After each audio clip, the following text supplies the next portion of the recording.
Hello everyone, welcome back to the Anatomy Lab, and today we're going to be looking at the blood vessels of the upper extremity.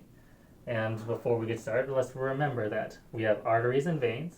Arteries are going to go away from the heart towards smaller branches.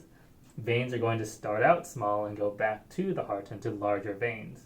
So let's take a look over here where we have this big artery over here. This is called the subclavian artery. The subclavian artery is going to go towards the shoulder, and as it goes past the clavicle or onto the scapula, that is where you're going to have a name change from the subclavian artery to the axillary artery. The axillary artery will go down the shoulder until it reaches one more landmark, which is going to be the teres major muscle.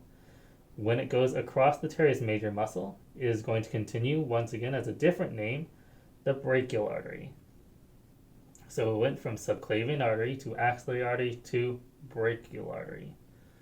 The brachial artery is then going to branch out into two smaller arteries, the radial artery, which is on the side of where you'd have the radius on the lateral side of the forearm as well as the thumb, and then the ulnar artery, which is going to be on the medial side, which is where you'd find the ulna as well as the pinky.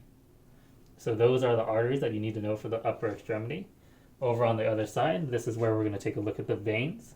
And just like for the arteries, we have a few veins which are similarly named, which are the deeper veins of the arm and forearm. So these are the deeper veins, the radial vein and the ulnar vein.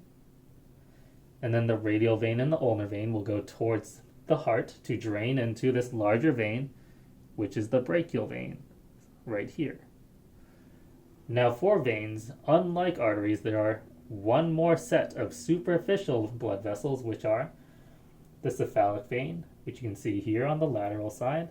It is going to go up and all the way up the shoulder.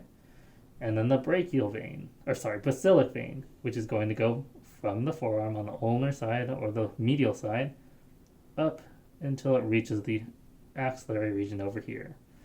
Something to take note of regarding these two veins is that there will be a joining vein between them, which is called the median cubital vein. So you have the cephalic vein and the basilic vein, and between them you have the median cubital vein. Now let's continue with blood flow of the basilic vein, where you can see that it goes up until it joins with another vein over here, and this may look familiar. This is where you have the brachial vein.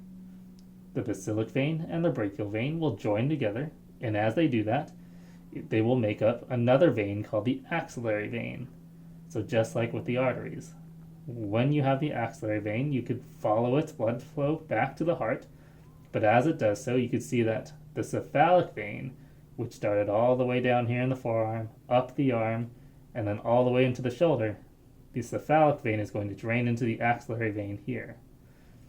The axillary vein will continue on for a little bit longer until it has a name change to the subclavian vein. So from about here, it will turn into the subclavian vein, which will then lead back to the heart. So let's take a look at a few of these blood vessels one more time in a different model. Down here, you'll be able to see this superficial vein.